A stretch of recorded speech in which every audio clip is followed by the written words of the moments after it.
Hello friends, જેમ બે જય માતાજી. કેમ છો બધા? મજામાં? સ્વાગત છે તમારું મારી રસોઈની ચેનલમાં.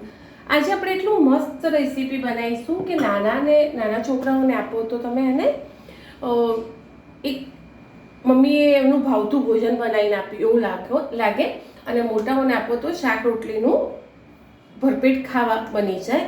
આજ એક એવી રેસીપી બનાવીશું. તો ચલો સ્ટાર્ટ કરીએ. તો એના માટે મેં એક બટાકું વાપરી લીધું છે, તો એને છીણી લઈશું. તો ચલો બતાવું તમને રેસીપી. તો ચલો પહેલાં એક થાળી લઈને આપણે પહેલાં બટાકું છીણી લઈશું, પછી શું શું મસાલા જોઈશે હું તમને કહું. તો ચલો બતાવું. આ રીતે બટાકું જ છીણી લેવાનું, થોડુંક પહેલાંથી બાફી રાખવાનું, એટલે મસ્ત એનું છીણાઈ જશે. મોટી છીણીથી છીણો, નાની તમને જેવું ફાવે એવું, પણ એકદમ એમાં છીણી લેવાનું. કઠ્ઠા કેવું ના રહે. મેશ કરી લો તો બી ચાલે, જરૂરી નથી કે આપણે છીણો. બરાબર, આ રીતે એને છીણી લઈશું. ચલો, તો બટાકું મેશ કરી લીધું છે. એમાં પોણી વાટકી જેટલો ચણાનો લોટ એડ કરીશું. નહીં મેદો, નહીં સોજી, કશું જ નહીં ફ્રેન્ડ. બરાબર, હવે તમને જેવું તીખું અને જેવું મસાલેદાર ખાતા હોય એટલા મસાલા એડ કરી દેવા. મીઠું ટેસ્ટ અનુસાર, કારણ કે આપણે બટાકું બાફવામાં એડ કર્યું હતું. મરચું, હળદર અને થોડું ધાણા જીરું ટેસ્ટ અનુસાર, તમને એનો ટેસ્ટ ભાવતો હોય. હવે આને બરાબર મિક્સ કરી અને એક લોટ તૈયાર કરી લઈશું. આગળની પ્રોસેસ પછી કરીશું. નોર્મલ મસાલા નાખ્યા છે, મેં બટાકું લીધું છે અને ચણાનો લોટ છે, બીજું કશું જ નથી. લોટ બંધાઈ ગયો છે. જો બટાકામાં પાણીનું પ્રમાણ થોડું વધારે લાગે તો તમે લોટ ઓછો વધારે નાખી શકો છો, અને ઓછો કરવો હોય, બટાકું થોડું એકદમ ડ્રાય હોય તો ઓછો બી કરી શકો છો. બરાબર, આ રીતે આપણે લોટ બાંધી લીધો છે. હવે તૈયાર કરીશું ગ્રેવી એક, જેના માટે આપણે આ છોકરાઓ માટે બી બનાવી રહ્યા છીએ, મોટા માટે બી બનાવી રહ્યા છીએ. તો પહેલાં એના માટે કરીશું ગ્રેવી તૈયાર. જો ગ્રેવી માટે મેં એક ટામેટું લીધું છે, એક ડુંગળી લીધી છે અને 6 થી 7 લસણની કળીઓ લીધી છે. તો બધું આપણે મિક્સરમાં ભેગું પીસી લઈશું, એને અલગ અલગ કરવાની જરૂર નથી. એને તમે વઘારશો ને એટલે ભેગું મસ્ત ચડી જશે, એટલે ટાઈમ બી બહુ વગડે નહીં તમારે, અને ફટાફટ થઈ બી જાય. તો 3 વસ્તુ મેં મિક્સરમાં જારમાં એડ કરી લીધી છે. એક સાથે હું એની ગ્રેવી બનાવી દઈશ. પાણી વગરની બનાવવાની છે, ત્યાં સુધી આપણો લોટ થોડો સેટ થઈ જશે. તો ચલો, પણ ગ્રેવી થઈ ગઈ છે, તો આપણે એને પહેલાં વઘારી લઈશું. આપણો લોટ તો સેટ થઈ જ ગયો છે, પણ તો બી ગ્રેવી વઘાર્યા પછી આપણે આગળની પ્રોસેસ કરીશું. થોડું તેલવાળો હાથ કરી અને લોટને તમારે સરખો કરવો હોય તો કરી લેવાનો, વઘાર આવે ત્યાં સુધી. તો ચાલો, મસ્ત સેટ થઈ ગયો છે લોટ. હવે આપણે એને મસળવાની કે એવું કોઈ જરૂર નથી, ખાલી 2 ભાગ કરી લઈશું આ રીતે. અને એક એની લાંબી બતાવું તમને ઉરસિયા ઉપર લઈ. પહેલાં આપણે વઘાર આવી ગયો છે, તો મતલબ તપી ગયું છે તાસણું, તો એમાં પહેલાં આપણે વઘાર મૂકી દઈશું. તેલ જે રીતે તમારે ઓઇલ તમે ખાતા કરતા હોય એ રીતે. ફ્રેન્ડ, બહુ જ લેવાની જરૂર નથી. ઓઇલ વગર બી તમે આ રેસીપી બનાવી શકો છો, ડાયરેક્ટ વઘાર કરી દેવાનો. તો ચલો ત્યારે, આ છે આપણું લસણ, ડુંગળી અને ટામેટાવાળી ગ્રેવી. ત્રણેય ભેગું પીસી લીધું છે, એટલે કંઈ વાર લાગશે નહીં.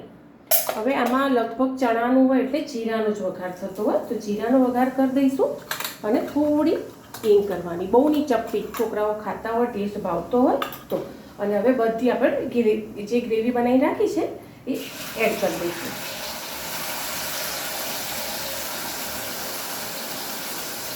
હાથ ચોખ્ખા જ હોય, હાથથી લઈ લેવાનું, કારણ કે ચોટેલું હોય. બહુ ઓવર પાણી આ રેડવાનું નથી, નોર્મલ પાણી આપણે રેડીશું. જાર ધોઈ હવે બધા મસાલા કરી લઈશું.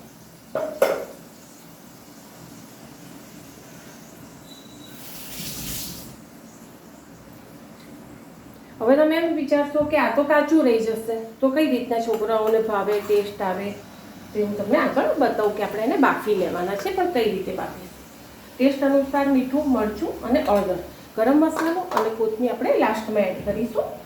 અત્યારે ખાલી આપણે એને ચડવા માટે અને ટેસ્ટ માટે જેટલા મસાલા જોઈએ એટલા એડ કરી દઈશું ગ્રેવીમાં. મસાલા બીજું ગ્રેવીમાં કશું જ એડ કરવાનું નથી, જ્યાં સુધી આપણું થોડું આજુબાજુ પાણી છૂટું ના પડે ત્યાં સુધી. હવે આપણે આના પાસ્તા બનાવીશું. એના માટે પહેલાં નાના નાના પીસ કરી લઈશું. બતાવું તમને. આપણે પાસ્તાનો જ આકાર આપીશું. તો એ રીતે આપણે ચપાતી અને તમને જેના ઉપર ફાવે, ઓળસિયા ઉપર ફાવે કે જે બી વસ્તુ ઉપર ફાવે, નાના નાના કટ લગાવી દેવાના. આ રીતે મોટી એની આટલા કટ કરી લઈશું. અને એક કાંટાની મદદથી પહેલાં કાંટો લઈ લઈશું. હાથથી કાંટો લઈ લીધો છે, એના ઉપર આપણે આ રીતે મૂકી અને અંગૂઠાથી આમ દબાઈ દઈશું. બરાબર, અને આ રીતે વાળી લઈશું. પરફેક્ટ. તો આ કઈ ડિઝાઇન બની? પાસ્તાની ડિઝાઇન બની. આવા બધા આપણે ભેગા કરી અને કરી લઈશું. ત્યાં સુધી આપણી ગ્રેવી ચડી જશે. પ્રોપર આપણે નાના મોટા જે સાઈઝના કરવા હોય એ રીતે આ રીતે દબાઈ દઈશું કાંટાની ચમચીથી. અને તમે આ રીતે કરશો એટલે નોર્મલી મસ્ત નીકળી જશે. સોરી ફ્રેન્ડ, ફરીથી એક બતાવી દો. આ રીતે આપણે બધા પાસ્તા ઇઝી રીતે બની જશે. એટલે છોકરાઓને પાસ્તાનું પાસ્તા થઈ જશે અને મોટાઓને શાક. તમે રોટલી શાક પછી આ રીતે છે એક્ઝેક્ટ પાસ્તાની ડિઝાઇન બની જશે. એ રીતે એક સાથે બધા ગુલ્લા કરી દેવાના. તમારે વારે ઘડીએ હેરાન ના થવું હોય તો આ રીતે હથેળીથી બધા રાઉન્ડ રાઉન્ડ ગુલ્લા કરી અને આ રીતે ચમચી ઉપર દબાઈ લેવાનું. ઇઝી રેસીપી છે, ફટાફટ થઈ જશે. આ રીતે બધા જ મિક્સ. એટલી ઘડી હવે ગ્રેવી આપણી ચડી ગઈ છે. તો એમાં હવે થોડું પાણી રેડીશું અને આને બાફવા મૂકવા માટે ઉપર કાણાવાળું કે જે બી વાસણ તમને ઘરમાં વાપરતા હોય ફરીથી એક બનાવી લઈશું. ચમચી ઉપર દબાઈ દીધો લોયો લઈને. બસ ઇઝી રીતે થોડી 4-5 બની જાય એટલે સહેજ તેલ ઉપર લગાવી દેવાનું. આ રીતે બધા બનાવી દઈશું. હવે એમાં અડધો ગ્લાસ જેટલું પાણી એડ કરીશું આપણે, કે આપણા ગ્રેવી બી પાકી મસ્ત ચડી જાય અને આપણે જેને બાફવા મૂકવું છે એને પ્રોપર પાણી વરાળથી અડતું રહે, બફાતા રહે. બરાબર. તો આપણે લઈ લઈશું એક કાણાવાળું છીબું. આ રીતે છીબું મૂકી દેવાનું અને આ બધા પાસ્તા આપણે એના ઉપર ગોઠવી લઈશું. છોકરાઓને પાસ્તાઓનો એક્ઝેક્ટ પાસ્તાનો શેપ લાગશે અને હેલ્ધી છે એટલે વાંધો નહીં. ખાલી આપો એ વખતે ચીઝ, પનીર એમને જે ભાવતું હોય એ તમારે એડ કરી લેવાનું. અને મોટા લોકોને આપો તો એ તો કોઈ જરૂર જ નહીં. શાક રોટલી માટે તો આપણે બનાવ્યું છે ને. ફરીથી કેટલી ઇઝી રીતે તમારો આ શેપ બની જશે. કોઈ વસ્તુ ચોટશે નહીં. આ રીતે આપણે બધા બનાવી લઈશું. છીબું મૂકો ત્યારે થોડું તેલ ઉપર ગ્રીસ કરી લેવાનું. ચલો તો જો બધા બોલ મેં બનાવી લીધા છે. તો હવે ફટાફટ પાસ્તા બની જશે. વાર બી નહીં લાગે. નથી આમાં ફ્રેન્ડ સોજી કે નથી કોઈ લોટ, તો તમને છોકરાઓને જેટલું ખવડાવવું હોય કોઈ વાંધો બી નહીં આવે. બસ આ રીતે ફટાફટ ગ્રેવી ઉકળશે ને ત્યાં સુધી તમારા પાસ્તા બધા સેટ થઈ જશે. બનાવી વાર બી નહીં લાગે. બરાબર. આ રીતે આપણે બનાવી લઈશું. કોઈ શાક ના આવતું હોય ચોમાસામાં કે તમને શાક કંટાળો આવે છે કે બહારનું અત્યારે સારું નથી આવતું, તો ચોક્કસથી તમે આ રેસીપી બનાવી શકો છો. હેલ્ધી છે, સાથે સાથે ટેસ્ટી બી એટલી બનશે. અને જો આ તમારે આમાં પનીર કે ચીઝ તમારી ચોઈસનું એડ કરવું હોય મોટા માટે તો બી તમે કરી શકો છો. બરાબર. તો ચોક્કસથી આ રેસીપી બનાવવાનો ટ્રાય કરજો. ચલો તો આ રીતે બધા પાસ્તા મૂકી દઈશ.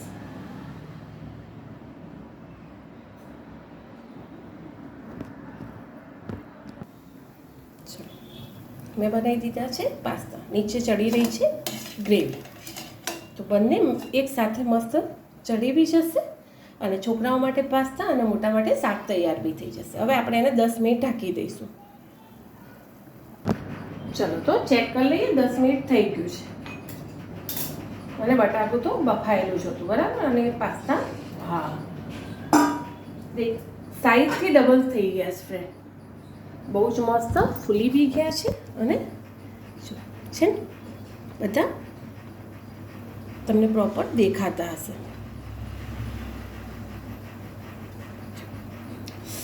ગરમ થઈ ગયા છે. હવે એને આપણે લઈ લઈશું. વધારે ચડવા દેવા હોય તો બી ચડવા દઈશું, કારણ કે 10-15 મિનિટ તો બહુ જ થઈ ગઈ છે. હવે આપણી ગ્રેવી બી ઉપર તેલ આવી ગયું છે ને. હવે આપણે આમાં આ પાસ્તા કે જે બી તમે નામ આપવું એ આપી શકો છો, એ આપણે અંદર એડ કરી લઈશું. તેલ લગાવ્યું હતું એટલે બધા નીકળી ગયા છે, કોઈ ચોટ્યા નથી. બરાબર, હવે એને આપણે મિક્સ કરી લઈશું અને ગ્રેવીમાં થોડીક વાર એને ચડવા દઈશું. અને પછી છોકરાઓને આપવું હોય તો તમે ચીઝ એડ કરો, પનીર એડ કરો, તમારી ચોઈસ છે, પણ 5 મિનિટ આપણે એને અંદર રહેવા દઈશું. એના પછી ગરમ મસાલો, કોથમીર અને ચીઝ કે જે બી એડ કરવું એ કરી અને તમે રોટલી જોડે એકલા ખાઈ શકો એવી વસ્તુ બનીને તૈયાર થઈ ગઈ છે. તો 2 મિનિટ રહીને આપણે એને ચીઝ અને મસાલો કોથમીર નાખી દઈશું.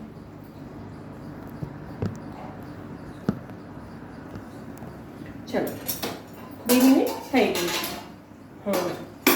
હવે એડ કરીશું આપણે ટેસ્ટ અનુસાર કોથમીર. છોકરાઓ ખાતા હોય, ના ખાતા હોય તો ના નાખવાની. હવે જશે થોડો ગરમ મસાલો ટેસ્ટ અનુસાર, અડધી ચમચી જેટલો, કારણ કે છોકરાઓને ભાવતો ના હોય, પણ ઘરનો હોય તો ચોક્કસથી એડ કરજો, અલગ ટેસ્ટ આવશે. હવે ચીઝ એડ કરીશું.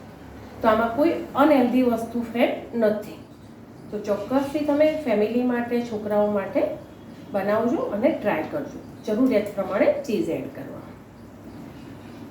હવે હું તમને બતાવી પાસ્તા એક્ઝેક્ટ અંદર જ્યાં પછી કેવા લાગે છે અને કેટલી ગ્રેવી તમારે રાખવી.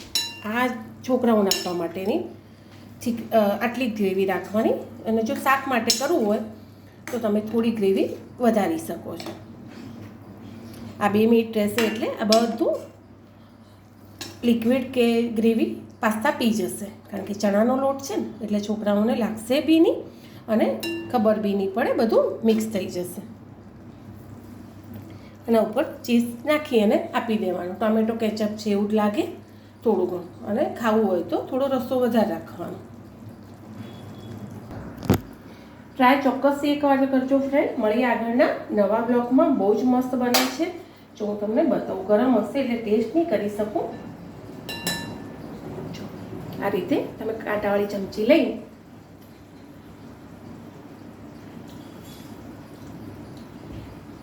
ચીઝનો ફ્લેવર આવે છે ફ્રેન્ડ, બધા મસાલા છે, અને હજુ 5-10 મિનિટ તમે આમાં પડ્યું રહેશે શાક કે પાસ્તા, તો એનો આખો ટેસ્ટ બદલાઈ જશે.